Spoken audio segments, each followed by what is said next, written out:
Jalan ke Parompong, jalannya santai, pulangnya ke Ciwindi. Sebelum pembahasan proyek dimulai, izinkan kami memperkenalkan diri. Baik, pada saat ini saya Maria sebagai yang bersama partner saya Adelia Fuadevia Toding Datu akan membahas proyek statistik dan probabilitas. Untuk mempersingkat waktu, langsung saja kita ke sesi pembahasan. Baik, pada saat ini kita sudah mengumpulkan data mahasiswa. Data yang kita gunakan ialah untuk sebagai datanya kita telah mengumpulkan data uang saku dan uang bulanan di tiap mahasiswa. Data pertama senilai Rp350.000, data kedua Rp200.000, data ketiga Rp350.000, data keempat Rp200.000, dan sampai data ke-11 dengan nilai Rp400.000. Sedangkan pada uang bulanan, data pertama Rp700.000, data kedua Rp500.000, data ketiga Rp300.000, data keempat Rp500.000, dan seterusnya sampai data ke-11 senilai Rp400.000. Selanjutnya kita akan mengelompokkan data uang saku dan uang bulanan. Yang pertama itu nilai harapan atau sering disebut dengan variabel acak. Untuk memudahkannya, data tersebut kita buat dalam tabel frekuensi untuk kedua data, di mana kita akan mengelompokkan uang saku dan uang bulanan. Uang saku dengan jumlah 200, frekuensinya ada 6, uang saku 350, frekuensinya ada 4, uang saku 400, frekuensinya ada 1. Sedangkan pada uang bulanan dengan jumlah 300 ada 2, uang saku 400 ada 2, uang bulanan 500 ada 6, uang bulanan 700 ada 1. Sehingga total keseluruhan dari jumlah mahasiswa ialah 11 orang. Untuk menghitung rumus nilai harapan dapat dirumuskan dengan EX sama dengan sigma N dengan batas bawah I sama dengan 1 dikalikan XI dikali PXI. Sehingga uang saku sama dengan 200 dikali 6/11 ditambah 350 dikali 4/11 ditambah 400 dikali 1/11 sama dengan 5.800 dibagi 11. Maka hasil akhirnya 527,27. Sehingga nilai harapan dari data uang saku adalah sekitar 527,27. Sedangkan pada uang bulanan sama dengan 300 dikali 2/11 ditambah 400 dikali 2/11 ditambah 500 dikali 6/11 ditambah 700 dikali 1/11. Maka hasilnya 5.400 dibagi 11 sehingga hasil akhirnya didapat 490,91. Maka dari data ini nilai harapan dari data uang bulanan adalah sekitar 490,91. Yang kedua ialah kita menentukan distribusi teoritis. Dalam distribusi teoritis ini kita akan mengurutkan data, yaitu data dari yang terkecil sampai yang terbesar. Sebagai contohnya ialah 200 sampai ke data yang terbesar senilai 400. Sedangkan pada uang bulanan nilai terkecilnya senilai 300, sedangkan nilai pada posisi yang tertinggi pada data 700. Selanjutnya kita menentukan jumlah total data dan rentang data. Jumlah data uang saku ialah 11. Sedangkan jumlah data pada uang bulanan ada 11 juga. Sedangkan pada rentang data uang saku yaitu 400 dikurang 200, di mana 400 adalah nilai tertinggi dan 200 adalah nilai yang terkecil, maka 400 dikurang 200 hasilnya ialah 200. Sedangkan pada uang bulanan, data tertinggi ialah 700 dan data yang terendah ialah 300, maka 700 dikurang dengan 300 hasilnya adalah 400. Selanjutnya kita akan menentukan jumlah kelas. Untuk jumlah kelas kita menggunakan rumus Sturges, di mana rumus Sturges ini sama dengan jumlah kelas, yaitu 1 ditambah 3,3 pangkat X logaritma N. Untuk uang saku sama dengan jumlah kelasnya 1 ditambah 3,3 logaritma 11, maka hasilnya ialah 4,63 dibulatkan menjadi 5. Sedangkan uang bulanan sama dengan 1 ditambah 3,3 log 11 sama dengan 4,63 dibulatkan menjadi 5.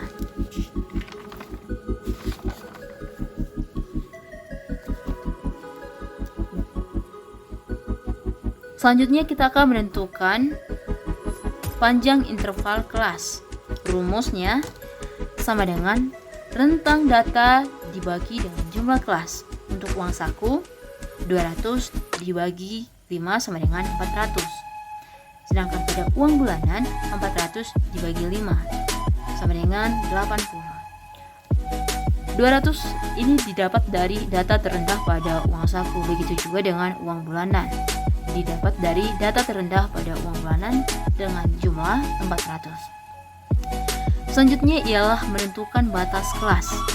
Pada data uang saku, kelas pertama itu 200 sampai 239. Kelas kedua itu 240 sampai 279. Untuk kelas ketiga 280 sampai 319. Untuk kelas keempat 320 sampai 359. Untuk kelas kelima 360 sampai 399.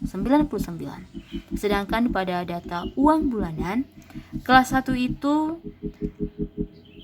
pada posisi 300 sampai 379. Kelas kedua itu 380 sampai 459. Untuk kelas ketiga 460 sampai 539. Untuk kelas keempat 540 sampai 619. Untuk kelas kelima 620 sampai 699. Setelah menentukan batas kelas, kita akan menghitung frekuensi. Maka frekuensi untuk data uang saku itu, kelas pertama ada 6, kelas kedua ada 0, kelas ketiga ada 0, kelas keempat ada 4, kelas kelima ada 1. Sedangkan pada data uang bulanan, kelas 1 ada 2, kelas 2 ada 4, kelas ketiga ada 0, kelas keempat ada 2, kelas kelima ada 3. Selanjutnya kita akan menarik sampel dan data pendugaan. Untuk tabel frekuensi data uang saku, nilai 200 dengan jumlah frekuensi ada 6, sedangkan nilai 350 ada 3 frekuensi, pada data 400 ada 1 frekuensi. Selanjutnya pada tabel frekuensi uang bulanan, nilai 300 frekuensi ada 2, nilai 400 ada 2, nilai 500 ada 6 data, sedangkan nilai 700 dimiliki hanya 1 data. Untuk rumus penarikan sampel dirumuskan dengan N sama dengan 2A per 2 ohm per sigma dipangkatkan dengan 2. Sedangkan rumus rata-rata sampel sama dengan sigma X dibagi dengan N. Untuk ukuran sampel uang saku sama dengan akar dari sigma X dikurang K dipangkatkan dengan 2 per N kurang 1 sama dengan akar dari 58.800 dibagi 10. Maka hasilnya ialah 85,17. Untuk rata-rata sampel, maka N sama dengan ZA per 2 ohm dibagi sigma dipangkatkan dengan 2 sama dengan 1,96 dikali 85,17 dipangkatkan dengan 2 dibagi 50 sama dengan 11,81. Karena 11,81 bisa dibulatkan menjadi 11. Dalam hal ini, N sama dengan 11 per 1 ditambah 11 dikali 0,05 kuadrat sama dengan 8. Artinya, hanya perlu mengambil 8 sampel dari data mahasiswa. Untuk ukuran sampel uang bulanan sama dengan akar dari 52.800 dibagi 10 sama dengan 81,65. Untuk rata-rata sampel pada uang bulanan, N sama dengan 1,96 dikali 81,65 dipangkatkan dengan 2 dibagi dengan 50. Maka didapat hasilnya 11,22. Untuk hasil akhirnya ialah 11. Untuk rumus pendugaan dapat dirumuskan dengan X sama dengan sigma X dibagi dengan N. Data uang saku X sama dengan 350 ditambah 200 ditambah 350 ditambah 200 ditambah 200 ditambah 350 ditambah 200 ditambah 200 dibagi 8, di mana 8 itu didapat dari 11 dibagi 1 ditambah 11 dikali 0,05. Maka X sama dengan 2450 dibagi 8 sama dengan 306,25. Dalam hal ini, nilai rata-rata uang saku untuk populasi mahasiswa diperkirakan sebesar Rp306.250.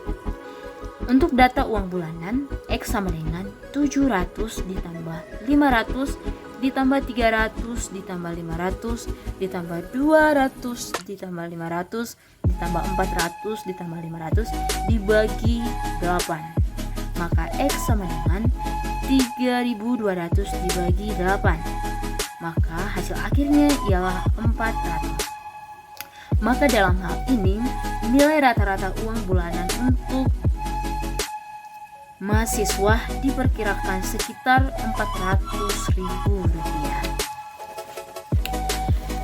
Setelah kita menghitung nilai pendugaan dari uang saku dan uang bulanan tiap mahasiswa, kita akan melakukan pengujian hipotesis. Untuk pengujian hipotesis, di mana HO yaitu hipotesis 0, yang dimana itu ialah rata-rata uang saku dan uang bulanan mahasiswa sama. H1 atau hipotesis alternatif, di mana rata-rata uang saku dan uang bulanan mahasiswa tidak sama. Langkah-langkah untuk menggunakan uji T independen. Yang pertama, kita akan menentukan tingkat signifikasi yang disimbolkan dengan A. Misalkan kita memilih tingkat signifikasi A sama dengan 0,05. Yang kedua, hitung mean atau nilai rata-rata, standard deviation atau simpangan baku, dan ukuran sampel atau disimbolkan dengan N. Untuk standar deviation-nya senilai 82,14. Untuk ukuran sampel uang saku senilai 11. Untuk min uang bulanan senilai 466,36. Standar deviation uang bulanan sejumlah 97,79. Untuk ukuran sampel uang bulanan ialah 11. Selanjutnya kita menghitung T statistik menggunakan rumus berikut. T T sama dengan dalam kurung X1 dikurang X2 per akar dari dalam kurung S1 kuadrat per N ditambah S2 kuadrat per N, di mana X1 merupakan min atau nilai rata-rata uang saku, yang kedua ialah min uang bulanan. S2 dan S1 merupakan standar deviasi uang saku dan uang bulanan. N1 dan N2 merupakan ukuran sampel uang saku dan uang bulanan. Sehingga didapatkan T sama dengan 257,27 dikurang 466,36 dibagi akar dari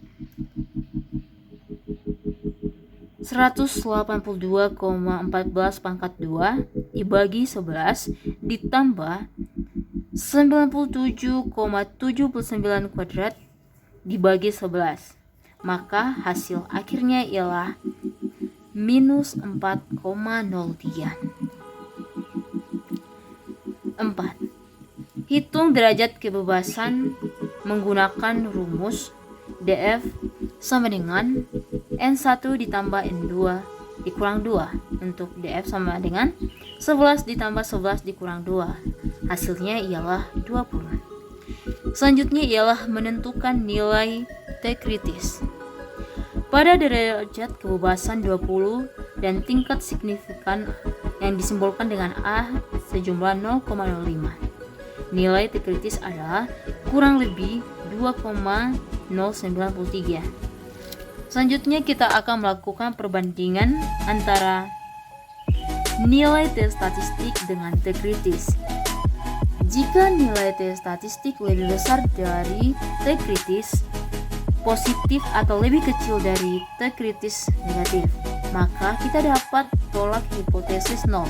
Jika tidak, maka kita tidak dapat tolak hipotesis 0.